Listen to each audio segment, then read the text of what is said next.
Laiks. Šodien brīvdiena. Es izdomāju paiet nost no darbības zonas, tā lai neviens neskatās, neredz. Izdomāju patrenēties. Un šī nodarbība būs īsa, bet tieši tik daudz, cik es jūtu priekš sevis, cik man ir vajadzīgs ikdienas praksītē, jā.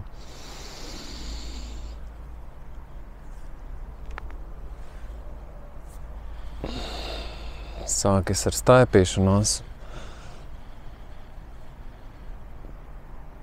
Pilnīgi improvizētā veidā.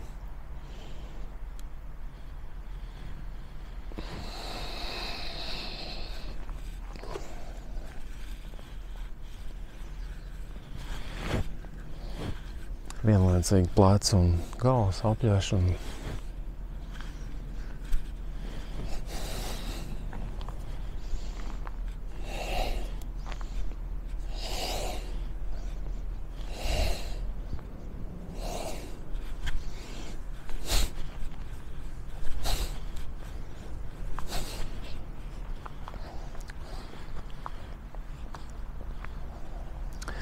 Nu tā.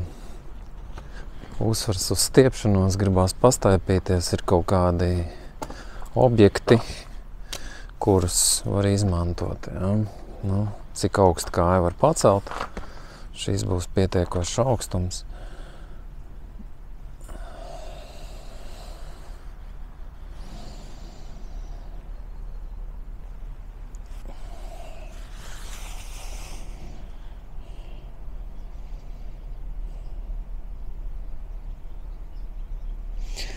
Svarīgi nesteigties,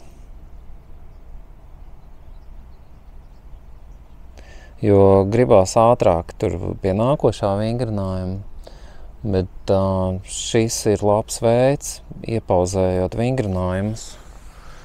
Tas ir labs veids, kā pastrādāt arī uz savu prāta mieru. Prāts viņš steidzina visu laiku. Labi, ātrāk, fiksāk, jā, tur izdara vēl kaut ko, jā. Nē, laiks ir pietiekoši. Vajag izbaudīt. Vēl, ja, piemēram, kaut kur baigi lauž vai plēš, jā. Nu, nevajag to darīt. Un vīriešiem raksturīgi tas, ka viņi visu laiku, ja viņš ķerās pie kaut kā tā, viņš tā kā iet tā un pārspīlē un darbojās, tas nav vajadzīgs. Tas, kas ir svarīgi, ir caur baudu izjust slodzi.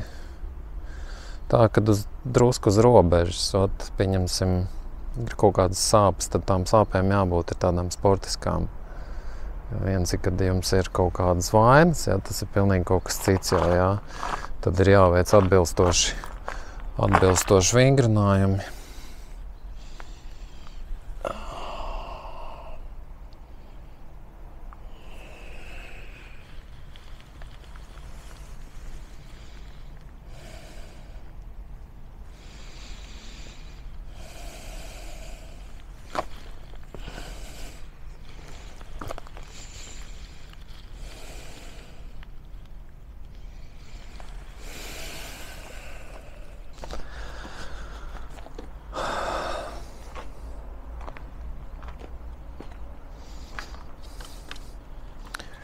Kāja vēziena pār šķērsli, arī augstums jāizvēlās pašiem. Šis man ir piemērots pietiekoši. Ir kaut kāda nūja kaut kur iesprostot, lai iezīmētu to augstumu, jā, lai visu laiku kāja būtu vienā. Un gan līdzsvaru, gan kāju muskultūras stiprināšanu. Gan arī pati kustība. Šīs te apļveida amplitūdas, visu apļveida sitienu bāze. Slīpēt gūžas, gurnus. Jā, jūs redzat, ka kājas nenolaiž pie zemes, tad es strādāju uz līdzsvaru arī. Ja?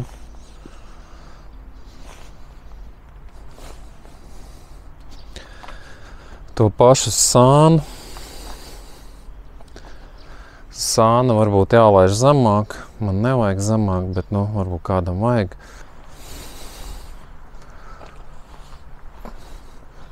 Taisna kāja. Sitienā būs kājas izšāviens, bet šeit ir tīra pati kustība tieši gūžai gurnam. Un arī cenšamies nenolaist kāju pie zemes.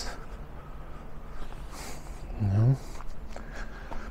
Es citreiz spontāni izmantoju kaut kādas dabas vai vidas priekšmetus, lai pastaipītos. Un pat nav svarīgi līdz prātam aizlaist to tieši kas tagad strādā, kas stiepjās. Ja. Tam nav nozīmes. Nozīme ir tieši jūsu iekšējai sajūtai. Ir patīkami. Un kā tas rezonē uz manu ķermeni? Nav patīkami, nedaru.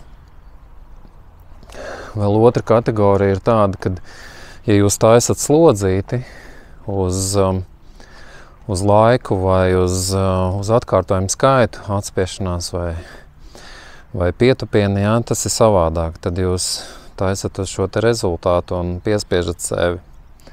Bet tad, kad iet runa par ķermeņa vispārējo tādu sagatavošanu, stiepjoties, tad tur ir svarīgs šis te baudas elements. Šeit arī, jā, piemēram, nu, es tīri dabiski piegāju klāt šeit šim aparātam, un es nezinu, ko es daru. Jā, tā, kad tu sāc domāt, tu sāc saprast, jā, bet tas, ko es mācu saviem audzēkņiem, ir spontanitāte un sajūtas. Vadīties pēc savām sajūtām, vadoties pēc sevis paša, mēs veidojam tālāk vingrinājumus atbilstoši savam fiziskajam līmenim, jā. Fiziskās sagatavotības līmenim.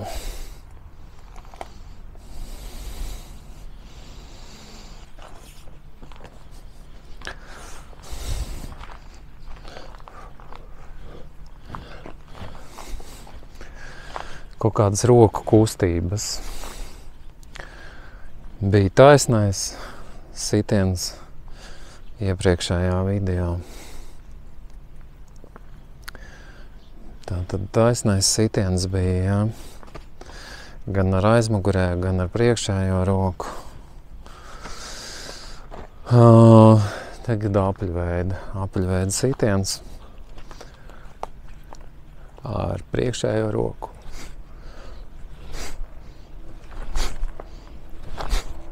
Un ar aizmugurējo.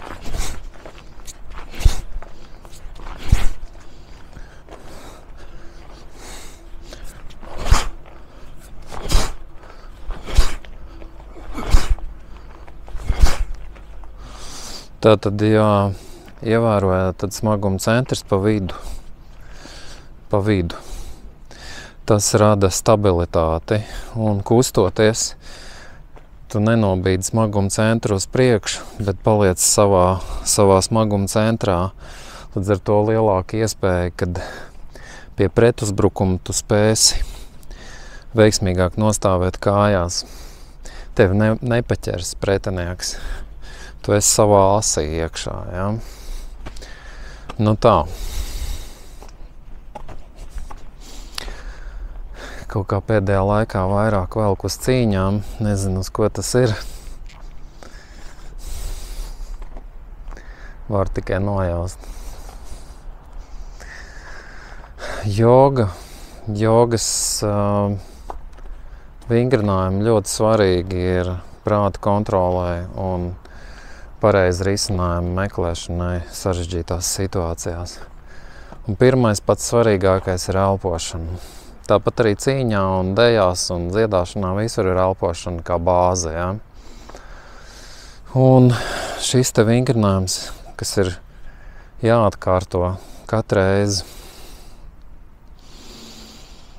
Kamēr apgūst šo te principu, pieelpas vēders uz āru, pīzelpas uz iekšu ievelkās.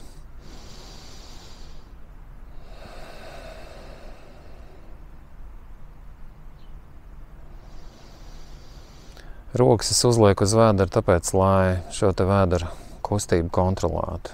Es parādu jums, kas ir jādara, lai iemācītos šo elpošanu. Tie, kas šo elpošanu māca, tie var jau iet tālāk vingrinājumos, tā saucamajās prānājumos. Ir vairākas prānājumas pēc kārtas, ko var apgūt.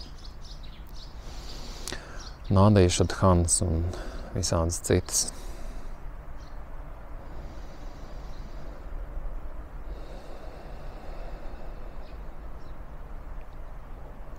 Ieelpa. Vēders uz āru, izelpa 2-3 garāk, vēders uz iekšu, ievelkās.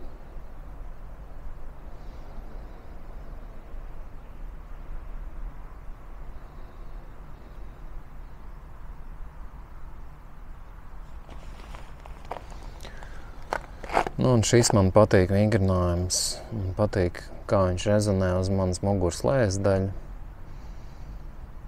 Šī vingrinājumā turpinās šāda te veida elpošana ar vēderu uz āru uz iekšu.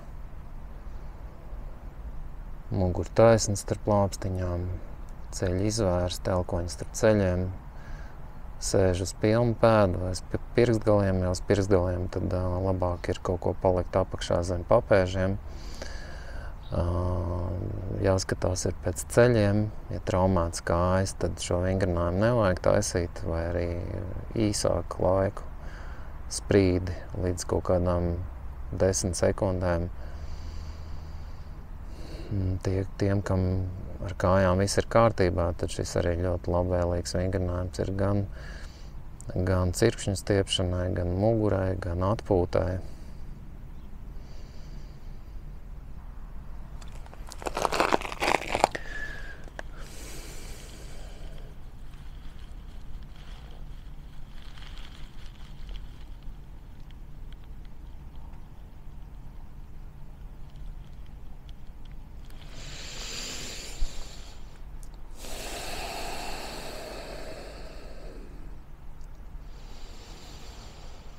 Un šī te garīgā cīnītāja pozīcija.